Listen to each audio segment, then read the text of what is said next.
भगवान बुद्ध आणि त्यांचा धम्म, प्रथम खंड, भाग 5वा, बुद्ध आणि त्यांचे पूर्वकालीन, त्यामधील पाठ 3रा, ब्राह्मणे.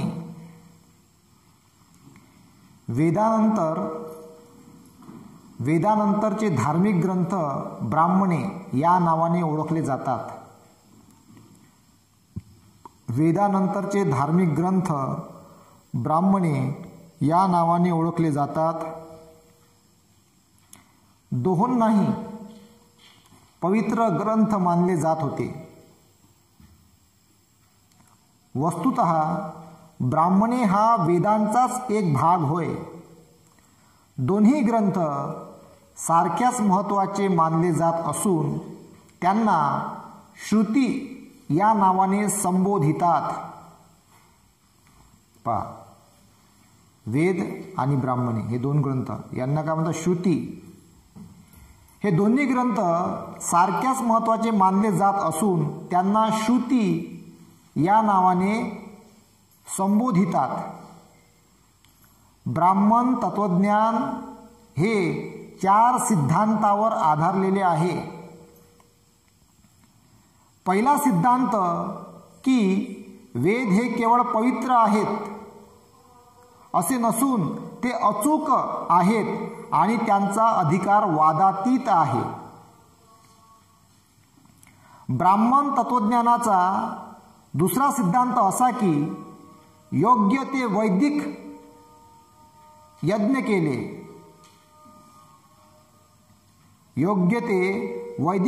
केले, धार्मिक विधी आणि समारंभ पार पाडले आणि ब्राह्मणांना दक्षिणा दिली तरच आत्म्याला मुक्ती मिळते, म्हणजे जन्म मरणाच्या फेऱ्यातून त्यांची सुटका होते.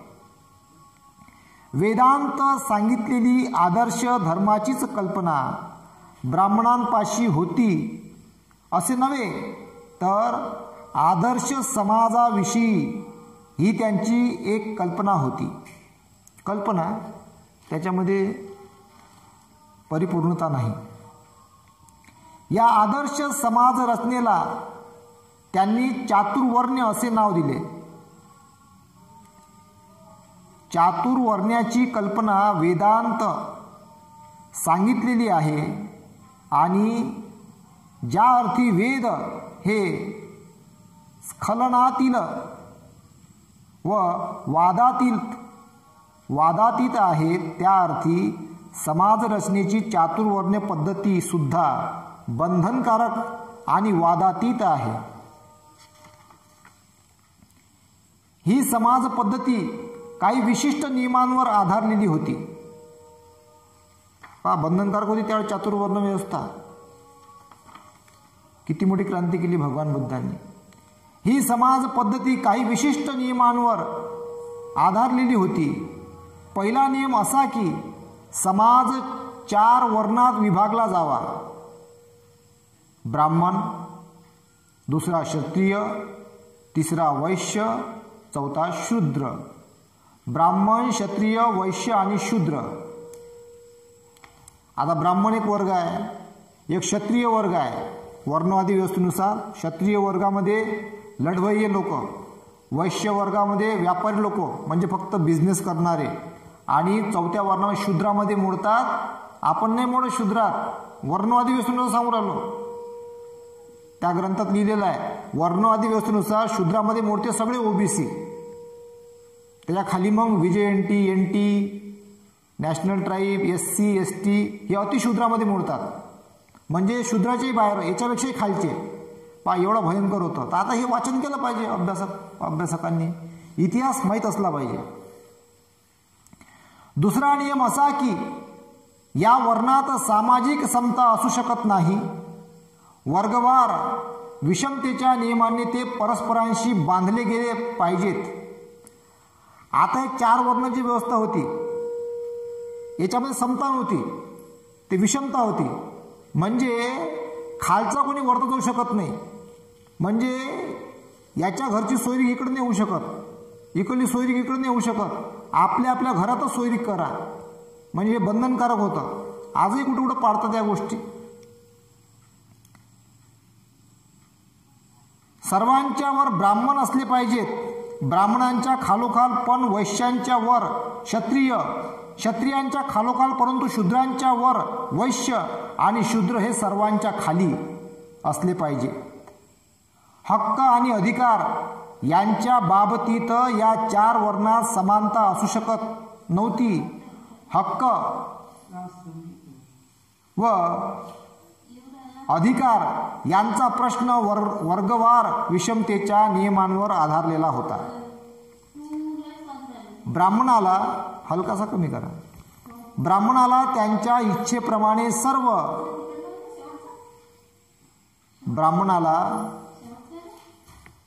ब्राह्मणाला त्यांच्या इच्छेप्रमाणे हवे असतील ते सर्व हक्क आणि अधिकार असत, पण ब्राह्मणांना जे हक्क व अधिकार मिळत ते क्षत्रियाला मिळत नसत. त्याला वैश्यापेक्षा जास्त हक्क व अधिकार मिळत. वैश्याला शूद्रापेक्षा अधिक हक्क व अधिकार असत, पण क्षत्रियाला मिळणारे हक्क व अधिकार त्याला मिळत नसत. आणि शूद्राला तर अधिकार नव्हतेच, पण खास हक्क तर मुळीच नव्हते. 3 वरिष्ठ वर्णांना न दुखविता जगणे एवढाच त्याला हक्क होता. चातुर्वर्ण्याचा 3रा नियम व्यवसायाच्या विभागणी संबंधी होता.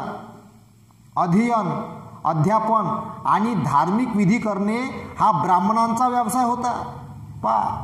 भगवान बुद्धांनी किती मोठी क्रांती केली. म्हणजे अध्ययन करणे, शिक्षण शिकणे, जे आता सगळे पोरी शिक्षण शिकून राहिले ना 4ही वर्णातले, हा संविधानाने अधिकार दिला सगळे शिकावा. पहिले फक्त शिक्षण शिकायचा अधिकार फक्त ब्राह्मणाला होता. त्यातल्या पोरीलाही नव्हता. त्याही शूद्रामध्ये ते बाहेरच्या फेकल्या गेल्या होत्या. त्या सगळ्या त्यांच्यातल्या मुली सगळ्या बाहेर फेकल्या गेल्या. फक्त ब्राह्मणाला अधिकार होता अध्ययन करण्याचा, शिक्षणाचा. तेच धार्मिक विधी करत होते, पूजापाठ हे वगैरे. आता बघा भारतीय संविधानाने हक्क दिला तर भारतामध्ये ब्राह्मण, क्षत्रिय, वैश्य, शूद्र सगळ्यालाच अधिकार भेटले पूजा करायचा. जेवढे आज मंदिरामध्ये पुजारी असतील, काही ओबीसी मधले, कुणबी, तेली, माडी, हे सगळे SC, ST, OBC, आदिवासी सगळे हे जे पुजारी बनले हे संविधानामुळे बनले. हे ते विसरता कामा नये.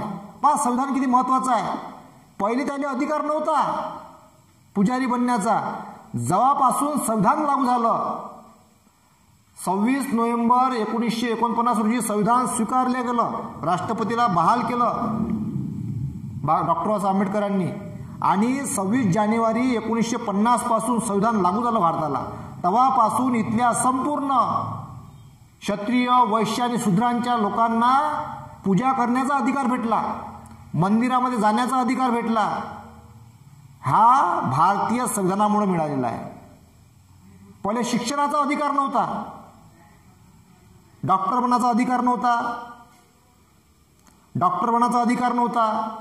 वकील बनाचा अधिकार नव्हता, जज बनाचा अधिकार नव्हता, कोणत्याच पदावर लागण्याचा अधिकार नव्हता, कर्मचारी बनाचा अधिकार नव्हता, पोलीस बनण्याचा अधिकार नव्हता, आर्मीमध्ये जाण्याचा अधिकार नव्हता. हा सर्व अधिकार भेटला क्षत्रिय, वैश्य आणि शूद्रांना फक्त भारतीय संविधानामुळे. ह्या सगळ्या बाबी होत्या. शूद्राला सगळ्यात जास्त प्रमाणात या देशामध्ये ओबीसी वर्ग आहे, त्याला शूद्र म्हणतात.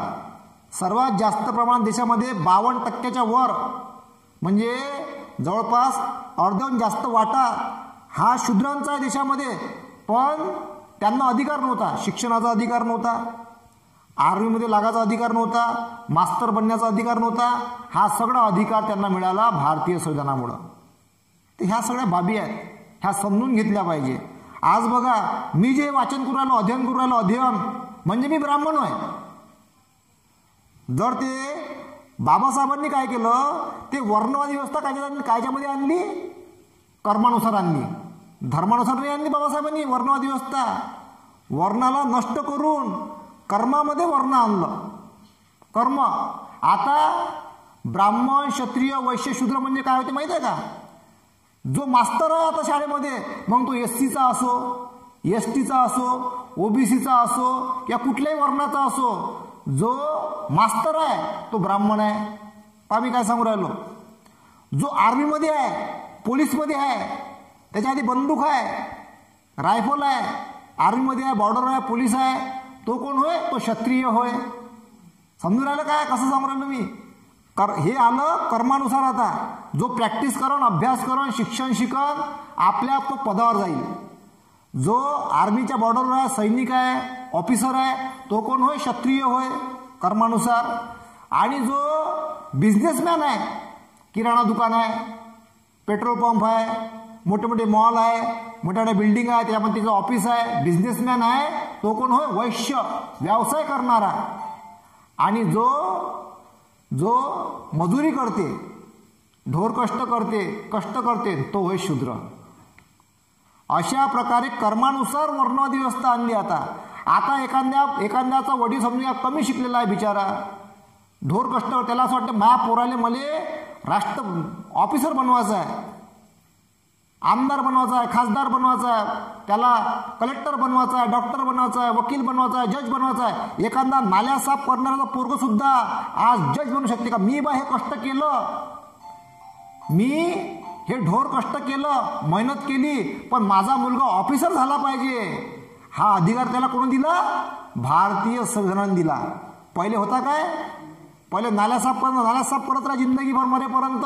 तुझे पोरही नाल्या साफ करतील, तुझे सगळी पिढ्यानपिढी तेच काम करत राहील, भादरतच राहील.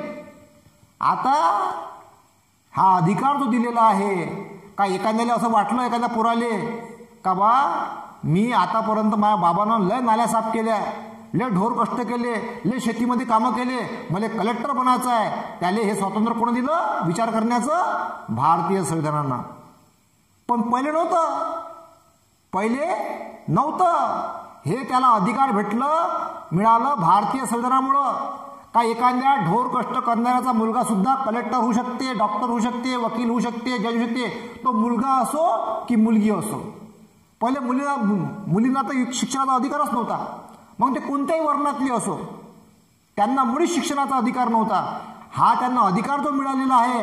आज जेवढे मुली, मग त्या ब्राह्मणातल्या असो, क्षत्रियातल्या असो, वर्णादिवसानुसार क्षत्रियातल्या असो, वैश्यातल्या असो की शूद्रामधल्या असो की अतिशूद्रामधल्या असो, ह्या सगळ्या मुलींना, जे आज मुली मोठ्या मोठ्या पदावर आहेत, कलेक्टर आहेत, तहसीलदार आहेत, डॉक्टर आहे, वकील आहे, जज आहे, पोलीस आहे, आर्मीमध्ये आहे, कुठल्याही पदावर आहेत, कर्मचारी आहेत, ह्या सगळ्या मुलींना जो अधिकार भेटले ना, हे भारतीय संविधानामुळे मिळाले. सर्व संत महापुरुषांचे विचार, शाहू महाराजांचं शिक्षणाचं कार्य, महात्मा फुलेचं शिक्षणाचं कार्य, शिवाजी महाराजचे विचार, गाडगे महाराजचे विचार, बिरसा मुंडा, उस्ताद लवजी साळवे, जेवढे फातिमा शेख, मौलाना अब्दुल कलाम आझाद, जेवढे संत महापुरुष होऊन गेले, तुकाराम महाराज, भगवान बुद्धापासून हे संत महापुरुषांनी परंपरा राबवली चळवळीची, आणि ते सगळ्यांचे विचार बाबासाहेबांनी संविधानामध्ये पेरले. आज या जेवढे मुली शिक्षणावर मोठ्या मोठ्या पदावर गेल्या, हे भारतीय संविधानामुळं. त्यांनी हे विसरता कामा नये. पहिले महिलांना आणि या वर्णातल्या लोकांना पूजा करण्याचा अधिकार नव्हता, मंदिरात जाण्याचा अधिकार नव्हता महिलांना. ह्या मंदिरात जाण्याचा अधिकार भारतीय संविधानाने दिलेला आहे, हेच तर माहीत नव्हतं. म्हणून त्याने काय वाटते संविधान बा येतच होय, आमच्या कामातच नाही आहे. संविधानामध्ये सगळ्यासाठी तरतूद करून ठेवलेली आहे. फक्त संविधानाला बारकाईनं वाचा लागते, समजून घ्या लागते. त्यामधला सार काय आहे, त्यातला सार समजून घ्या लागते. संविधानामध्ये कोणता सार आहे बा, आपल्या कोणते अधिकार आहे, आपल्याला आपलं काय काय कामाचं आहे, हे सगळं अधिकार आपण समजून घेतलं पाहिजे. म्हणून संविधान रक्षण करण्याची जिम्मेदारी सगळ्यांची आहे. पुढे अध्यापन आणि धार्मिक विधी करणे हा ब्राह्मणांचा व्यवसाय होता. क्षत्रियांचा व्यवसाय लढाई करणे हा होता. व्यापार हा वेश्यांवर सोपविण्यात आला होता. आणि तिन्ही वर्गाची सेवा करणे हा शूद्रांचा व्यवसाय होता. निरनिराळ्या वर्णांना दिलेले व्यवसाय हे खास त्या वर्णासाठी होते. एका वर्णाच्या व्यवसायात दुसऱ्या वर्णाला शिरता येत नसे. एकाचा जो व्यवसाय त्याला दुसरीकडे जाताच येत नव्हतं. आता कटिंग कोणी करू राहिलं, पहा तुम्ही, कोणत्या याच्यात कटिंग करणार आहे आता, आहे का नाही? आता पोलीस कोणी कोणत्याही धर्मातला व्यक्ती, कोणत्याही वर्णाचा व्यक्ती पोलीस आहे, कोणत्याही याचा व्यक्ती मास्तर आहे, जज आहे, अलग अलग डिपार्टमेंटमध्ये आहे. कशामुळं? भारतीय संविधानामुळं. तिथं आरक्षण लागू झालं, तिथं अधिकार भेटले, अभ्यास करा, पास व्हा, लागा. ज्याच्यामध्ये जेवढी बुद्धिमत्ता आहे तो तसा बनल. आता मला वाचायचा अधिकार भेटला, मी बामण झालो मी बामण. चला पुढे. तर दुसऱ्याला शिरता येत नसे. चातुर्वर्ण्याचा चौथा नियम शिक्षणाच्या हक्कासंबंधी होता. चातुर्वर्ण्य पद्धतीने शिक्षणाचा हक्क ब्राह्मण, क्षत्रिय व वैश्य या पहिल्या 3 वर्णांनाच दिला होता. शूद्रांना शिक्षणाचा हक्क नाकारण्यात आला. शूद्रांना शिक्षणाचा हक्क नाकारण्यात आला. फक्त 3च वर्णांना शिक्षणाचा अधिकार होता, तोही यायला कमी. ब्राह्मणच सगळ्यात जास्त शिकत होते. बाकी शूद्र, वैश्य आणि क्षत्रिय हे कमी, यायला शिक्षणाचा कमी अधिकार होता. तू एवढाच शिक, तू एवढाच प्या, हे कामाचा. शिक्षण म्हणजे कोणत्यांना? हे वाचायचं नाही, त्यांना शिक्षण मिळायचं फक्त जास्तीत जास्त. क्षत्रियांना शिक्षण मिळायचं लढाई करण्याचं, आणि वैश्यांना शिक्षण मिळायचं व्यवसाय करण्याचं. याच्या पुढं नाही. धार्मिक ग्रंथ वाचण्याचा अधिकार त्यांना नव्हता, हे त्याच्यापासून दूर होते. फक्त तो अधिकार होता फक्त ब्राह्मणांना, पूजापाठ करण्याचा अधिकार आणि धार्मिक विधी करण्याचा अधिकार फक्त त्यांनाच होता. तर ब्राह्मण, क्षत्रिय, वैश्य या वर्गातील स्त्रियांना देखील तो नाकारण्यात आला. त्याला तोही अधिकार नाही. थोडाफारही शिक्षणाचा अधिकार नव्हता. जो थोडाफार भेटत होता शिक्षणाचा तोही नाकारण्यात आला. म्हणजे काहीच नाही, बाहेर राहा. म्हणजे त्याही शूद्र झाल्या असं त्यामध्ये लिहिण्यात आलेलं आहे. आणखी एक 5वा नियम होता. या नियमानुसार माणसाचे आयुष्य 4 आश्रमात किंवा टप्प्यात विभागले गेले होते. पहिल्या आश्रमाला ब्रह्मचर्य म्हणत, दुसऱ्याचे नाव होते गृहस्थाश्रम असे होते, तिसऱ्याला वानप्रस्थ आणि चौथ्याला संन्यास अशी नावे होती. पहिल्या आश्रमाचे उद्दिष्ट अध्ययन व शिक्षण हे होते. दुसऱ्यांचे उद्दिष्ट वैवाहिक जीवन जगणे हे होते. तिसऱ्यांचे उद्दिष्ट वैराग्य जीवनाची म्हणजे गृहत्याग न करता कौटुंबिक बंध तोडून टाकणाऱ्या जीवनाची ओळख करून देणे हे होते. चौथ्या आश्रमाचे उद्दिष्ट माणसाला ईश्वराचा शोध घेण्यास व त्यांच्यात विलीन होण्यास समर्थ करणे हे होते. या आश्रमाचे फायदे फक्त 3 वरिष्ठ वर्णाच्या पुरुषांनाच घेता येत असत. पहिला आश्रम शूद्र व स्त्रिया यांच्यासाठी नव्हता. त्याचप्रमाणे चौथाही आश्रम शूद्र व स्त्रियांना वज्र होता. चातुर्वर्ण्य नावाची अशी होती दिव्य आदर्श समाज रचना. तिला चातुर्वर्ण्य असे नाव देण्यात आले होते. ब्राह्मणांनी नियमाला आदर्शाचे स्वरूप दिले आणि कुठल्याही पळवाटा किंवा उणिवा न ठेवता तो आदर्श प्रत्यक्षात उतरविला. ब्राह्मण तत्वज्ञानातील 4था सिद्धांत कर्मवाद होय. आत्म्याच्या जन्ममरणाच्या फेऱ्याच्या सिद्धांताचा तो एक भाग होता. ब्राह्मणांचे कर्मवादाचे तत्वज्ञान हे पुनर्जन्म घेऊन जेव्हा आत्मा नव्या देहात प्रवेश करतो तेव्हा तो कुठे जातो या प्रश्नाला दिलेले उत्तर होय. या ब्राह्मणी तत्वज्ञानाचे उत्तर असे की आत्मा कुठे जातो हे माणसाच्या पूर्वजन्मातील कृत्यांवर अवलंबून आहे. दुसऱ्या शब्दात सांगावयाचे म्हणजे ते त्याच्या कर्मावर अवलंबून असते. ब्राह्मणी तत्वज्ञानातील पहिल्या सिद्धांताला बुद्धाचा तीव्र विरोध होता. वेद हे खलनातीत आहेत व त्यांचा अधिकार वादातीत आहेत हे त्यांचे म्हणणे भगवान बुद्धाने नाकबूल केले.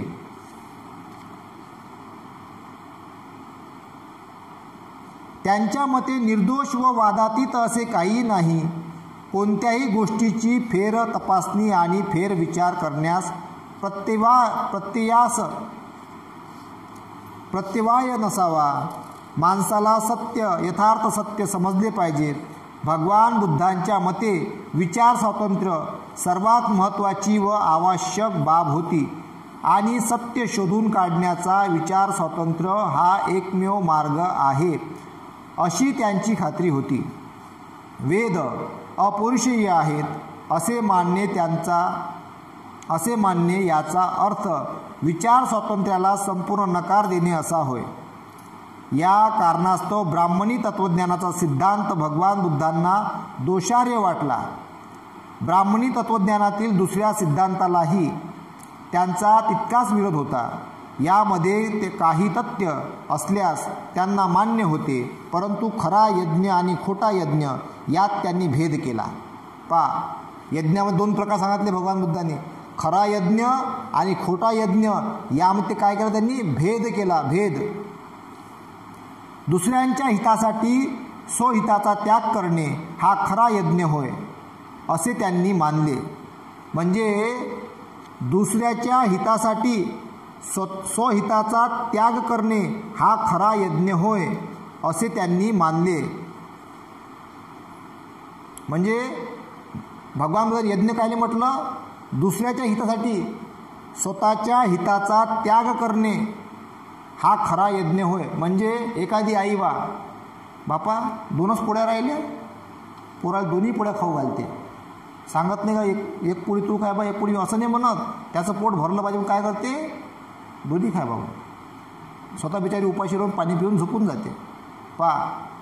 दुसऱ्याच्या हितासाठी स्वतःच्या हिताचा त्याग करणे म्हणजे यज्ञ होय. उदाहरण देऊन सांगितलं.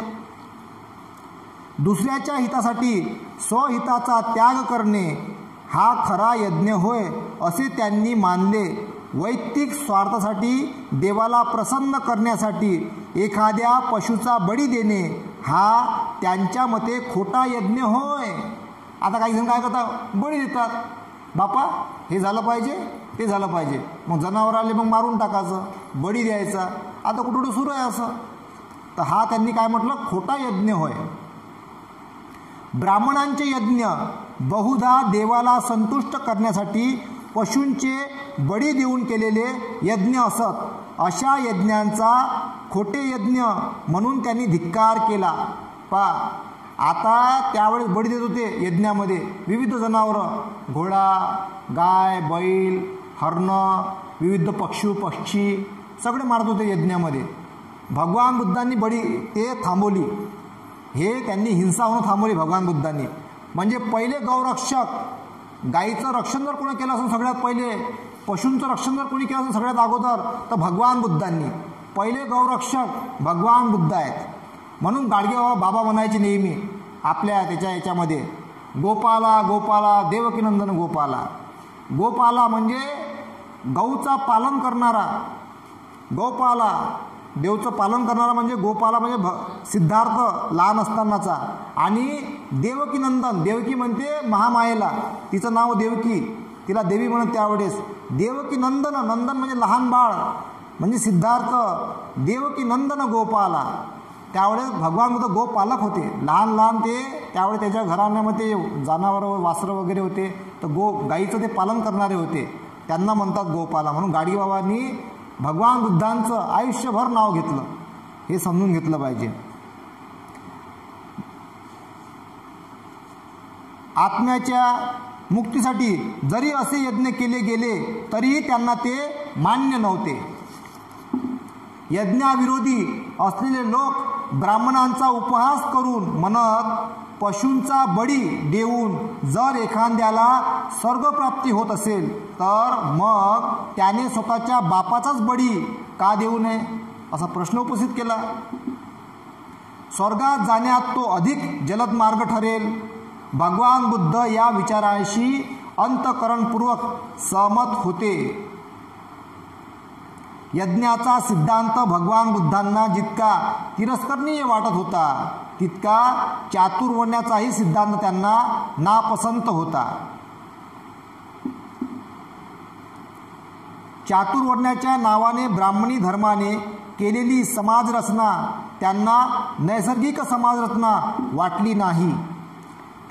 तिच्यातील वर्गरचना सक्तीची आणि जुलमी होती. विशिष्ट वर्गाच्या मतलबानुसार तयार केलेली अशी ती समाजरचना होती. मोकळा आणि स्वतंत्र समाज त्यांना पसंत होता. स्वतंत्र समाज त्यांना पसंत होता. ब्राह्मणांची चातुर्वर्ण्य पद्धती ही कधीही न बदलणारी कायम स्वरूपाची अशी समाज रचना होती.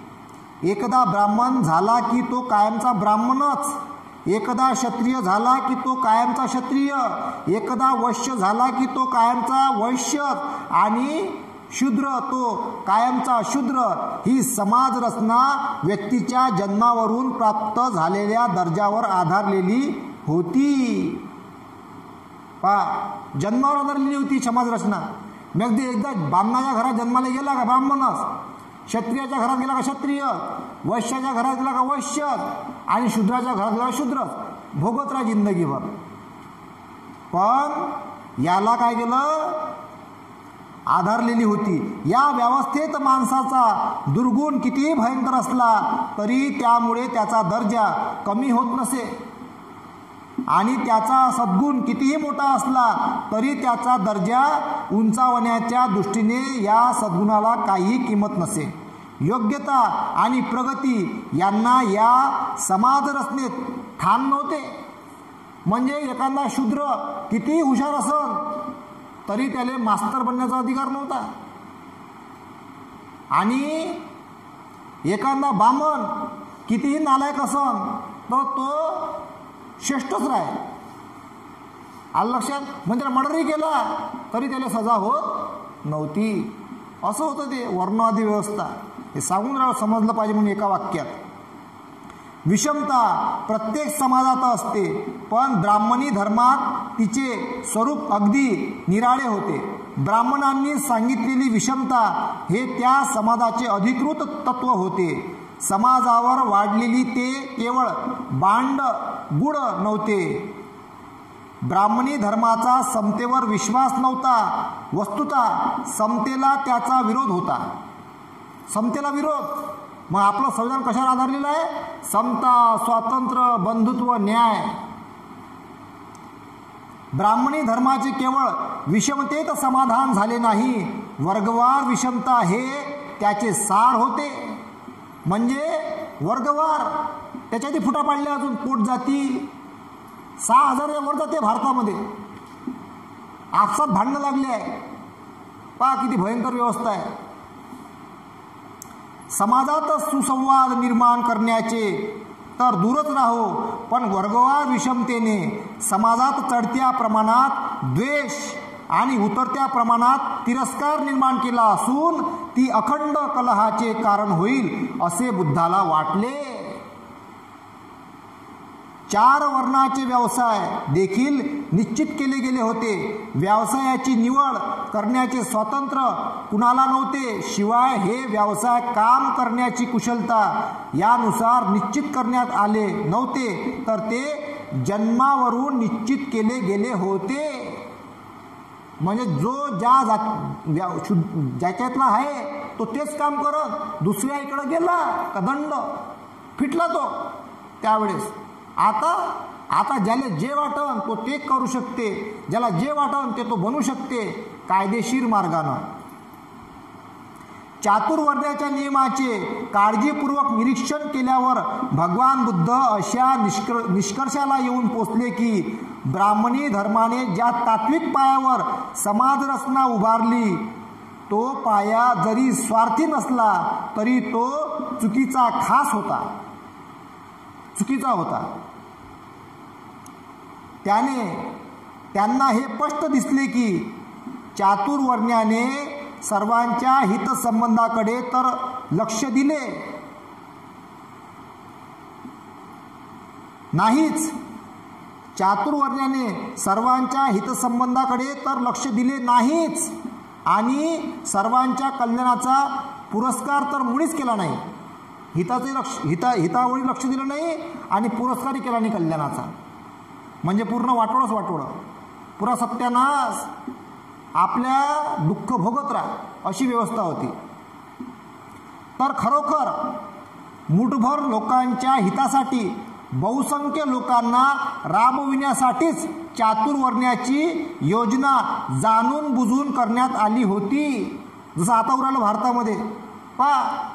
जो मोठ्या प्रमाणात वर्ग आहे, ओबीसी, एससी, एसटी आणि इतर, यायले काय केलं, कमजोर करून राहिले. आता अर्थव्यवस्था डबून गेली, पूर्ण बेकारी वाढली, बेरोजगारी वाढली, खाण्याचे लांजे झाले. रस्त्यावर आता फिरतो ना मी, इकून पडला, एक इकून पडला, जिकडे तिकडे पडलेच लोक दिसू राहिले मला.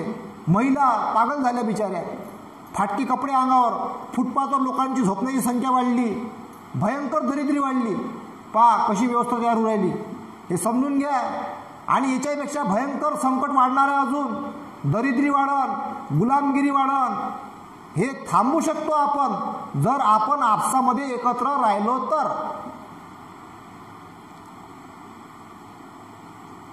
मुठभर लोकांच्या हितासाठी बहुसंख्य लोकांना राबविण्यासाठीच चातुर्वर्ण्याची योजना जाणून बुजून करण्यात आली होती. या योजनेनुसार स्वतःला मानवश्रेष्ठ म्हणवून घेणाऱ्या वर्गाची सेवा करणे माणसाला भाग पाडण्यात आले. म्हणजे एकाच वर्गाची सगळ्यांना सेवा करा, एवढं भयंकर व्यवस्था होती. पण ते व्यवस्था आता कायदेशीर मार्गाने निर्माण करण्यात येण्याचं संकेत दिसून राहिलं, कायदेशीर मार्गानं. म्हणजे हुशार लोक अजूनही मोठ्या मोठ्या पदावर बसले आहेत.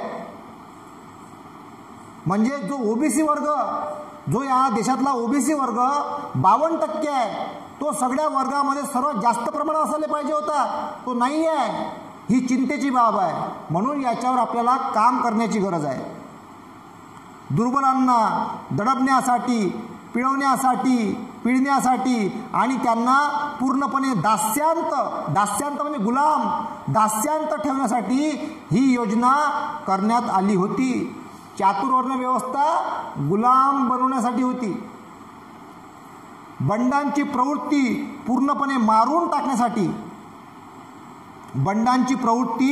पूर्णपणे मारून टाकण्यासाठीच ब्राह्मणांनी कर्मवाद तयार केला होता, असे बुद्धाचे मत होते. म्हणजे तुम्ही कमजोर राहिले पाहिजे, म्हणजे तुम्ही आंदोलन करसाल नाही, आपल्या हक्क अधिकारासाठी भांडसाल नाही, म्हणून तुम्हाला कमजोर करून ठेवायचं. आता त्यावेळेसही होती आणि आता ते काही करून राहिले. पहा तुम्ही, कोरोनाच्या काळामध्ये असंख्य लोक बर्बाद झाले पैशानं, दवाखान्यात, शिक्षणाचं बाजारीकरण, शिक्षण महाग करून टाकलं, सगळी महागाई वाढली. म्हणजे तुम्ही चटणी भाकरी खाणं मुश्किल होऊन जाईल, जगणं मुश्किल होऊन जाईल. अशी व्यवस्था तयार करण्यात येत आहे. म्हणजे तुम्ही आपल्या हक्क अधिकारासाठी भांडले नाही पाहिजे, गुलाम झाले पाहिजे. अशी व्यवस्था निर्माण होताना मला दिसत आहे, तुम्हाला दिसत आहे का, हा प्रश्न मी तुम्हाला विचारतो. मनुष्याच्या दुःखाला त्याच्या स्वतःशिवाय दुसरा कोणीही जबाबदार नव्हता. दुःखाची स्थिती तो बंड करून बदलू शकत नव्हता, कारण पूर्वजन्मातील कर्मामुळेच या जन्मातीत त्याची दुःखी अवस्था ठरविण्यात आली होती. असं होतं. म्हणजे तू जर या जन्मात गरीब आहे, दरिद्री आहे, तर तू मागच्या जन्मात काहीतरी होता म्हणून असं आहे. पण भगवान बुद्धाने काय केलं, प्रयत्न कर, बदलून टाकलं सगळं. आणि हे कायद्यामध्ये आहे. आता शिका, आपल्या हक्क दे, अभ्यास करा, लागा मोठ्या पदावर. ह्या शिक्षणानं, ह्या संविधानानं अधिकार दिलेला आहे. ब्राह्मण तत्वज्ञानाने ज्याची माणुसकी पार नष्ट करून टाकली होती, त्या शूद्र आणि स्त्रिया या दोन वर्गांना या समाज व्यवस्थेविरुद्ध बंड करण्याचे सामर्थ्य नव्हते. म्हणजे त्याला लढण्याचा अधिकार नव्हता.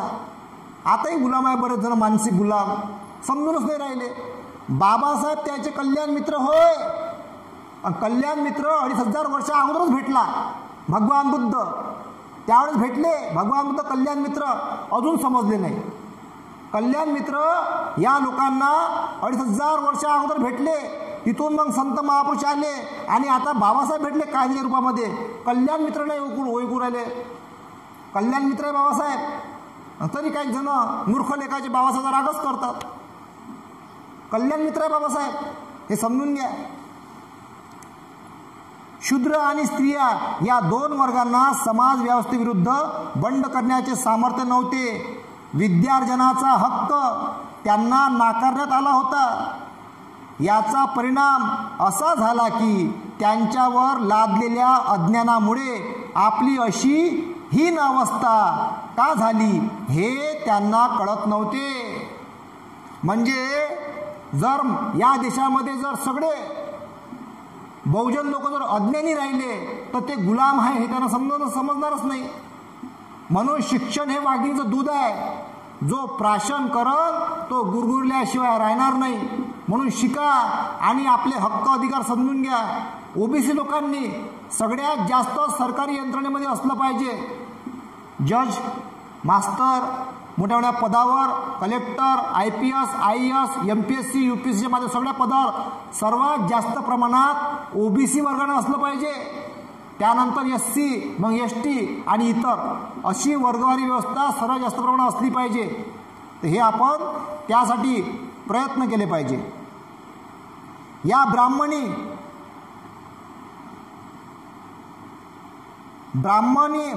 धर्माने त्यांचे जीवन अर्थशून्य करून टाकले होते हे त्यांना समजले नव्हते.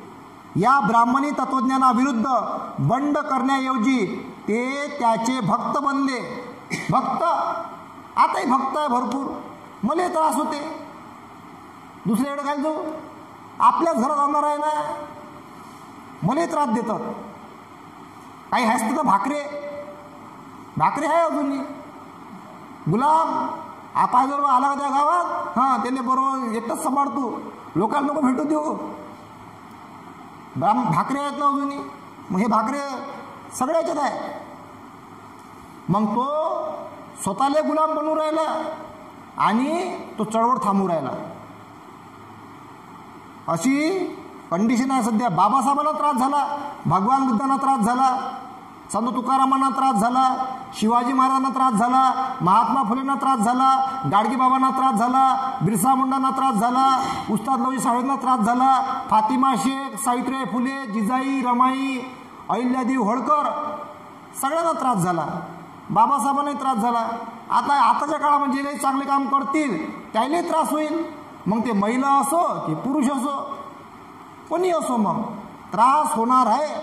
त्रास होईल तरी काम करत राहा. या ब्राह्मणी तत्वज्ञानाविरुद्ध बंड करण्याऐवजी ते त्यांचे भक्त बनले व त्यांचे ते पुरस्कार करू लागले. शस्त्र धारण करणे हा आपले मानवी स्वातंत्र्य मिळवण्याचा शेवटचा उपाय आहे.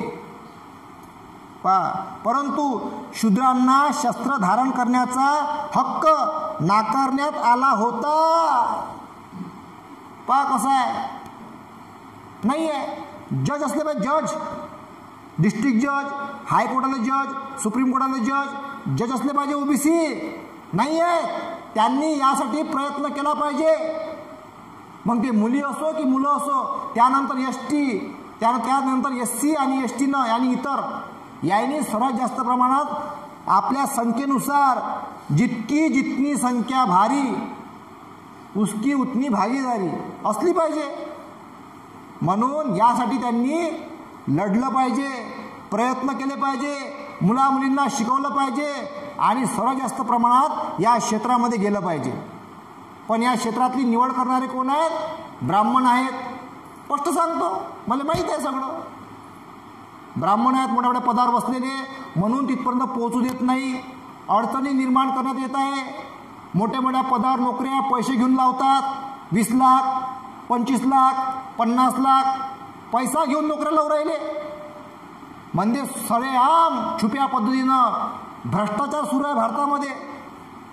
मग हे गुलामगिरीचं रक्षण होय. गुलामगिरीकडे चाललो आपण, हे आपण थांबवलं पाहिजे. प्रामाणिकपणे इमानदारीनं अभ्यास करा आणि आपल्या अधिकारानं लागा. पण त्यामध्ये खोटं प्रकरण करू नका, भ्रष्टाचार करू नका, कॉप्या करू नका. प्रामाणिकपणे अभ्यास करा आणि नोकरीवर लागा. अशी व्यवस्था असली पाहिजे. पण मोठ्या मोठ्या पदावर बसलेले अधिकारी, घूस खाणारे, हे पैसा घेऊन मग नोकरीवर लागतात. पण तो पैसा कर्मबलानुसार त्यांना पचत नाही, ते त्यांना भोगावं लागते मग कर्मसिद्धांतानुसार. सामर्थ्यवान व भयंकर क्षत्रिय आणि धनवान वैश्य यांच्या कटाने बडी म्हणून शूद्रांना असहाय्यक असे करून ठेवण्यात आले होते. अशा समाज रचनेत बदल घडविणे शक्य होते काय? ही समाज व्यवस्था ईश्वर प्रणीत समजली जात असल्यामुळे ती बदलता येणे शक्य नाही हे बुद्धाला माहीत होते. ती फक्त नष्ट करून टाकणेच शक्य होते. या कारणासाठी खऱ्या जीवन मार्गाला विरोधी म्हणून ब्राह्मणी तत्वज्ञान बुद्धाने अमान्य केला, नाकारला, अमान्य केला. आणि भगवान बुद्धांनी ब्राह्मणी व्यवस्था 2500 वर्ष अगोदर नष्ट करून टाकली, नष्ट करून टाकली. मग भगवान बुद्धांनी काय केलं? सगळ्यांना भिक्खू बनवलं, संघामध्ये घेतलं. साफसफाई करणारे आले, शूद्र आले, घाण साफ करणारे आले, ज्याही वर्णातले होते सगळ्यांना संघामध्ये घेतलं आणि धम्माचा प्रचार करण्याकरता त्यांना पुऱ्या जगात पसरवलं. बुद्धांनी पूर्ण वर्णवादी व्यवस्था नष्ट करून टाकली. तिथून क्रांती सुरू झाली. मग सम्राट अशोकाने ते वाढवलं. त्यानंतर मग पुष्यमित्र शुंगानं, ब्राह्मणानं सेनापती बनला बृहद्रथाचा, बुद्धिस्ट राजा. त्याचा सेनापती बनला पुष्यमित्र शुंग आणि बृहद्रथाची हत्या केली. बृहद्रथ हा बुद्धिस्ट राजा होता आणि बृहद्रथाची पुष्यमित्र शुंगानं हत्या केली आणि मग गादीवर बसला. भिक्खूंच्या कत्तरी झाल्या, धम्म कमकुवत झाला आणि हे शूद्र लोक भगवान बुद्धांना विसरले. आणि मग कर्मकांडामध्ये जेवढे भगवान बुद्ध लेण्या वगैरे विहार होते त्याचं विद्रुपीकरण करून कर्मकांड करण्यात आलं. आणि हे आपल्या खऱ्या तथागताला भगवान बुद्धाला विसरले आणि कर्मकांडाकडे वळले, असं थोडक्यामध्ये सांगून राहिलो. आता ह्या खरा इतिहास जाणून घेण्यासाठी अभ्यास करावा लागतो, तेव्हा आपल्याला खरा इतिहास माहीत पडते. हे जेवढे शूद्र लोक आहे त्यावेळेचे भगवान बुद्धांच्या मार्गाने चालणारे होते. मग ते ब्राह्मण असो, त्यामधील काही क्षत्रिय असो, वैश्य असो आणि शूद्र, हे सगळे त्यावेळेस भगवान बुद्धांनी खूप मोठी क्रांती केली आणि सगळे त्यावेळेस भगवान बुद्धाच्या मार्गी लागले. पण काही कपटी ब्राह्मण 2 प्रकार, चांगला ब्राह्मण, वाईट ब्राह्मण. मग काही ब्राह्मण लोक वाईटवाले त्यांनी भगवान बुद्धाच्या धम्माला नष्ट करण्याचा प्रयत्न केला पुष्यमित्र शुंगाच्या माध्यमातून आणि त्यांनी धम्म नष्ट करण्याचा मार्गी ते लागले.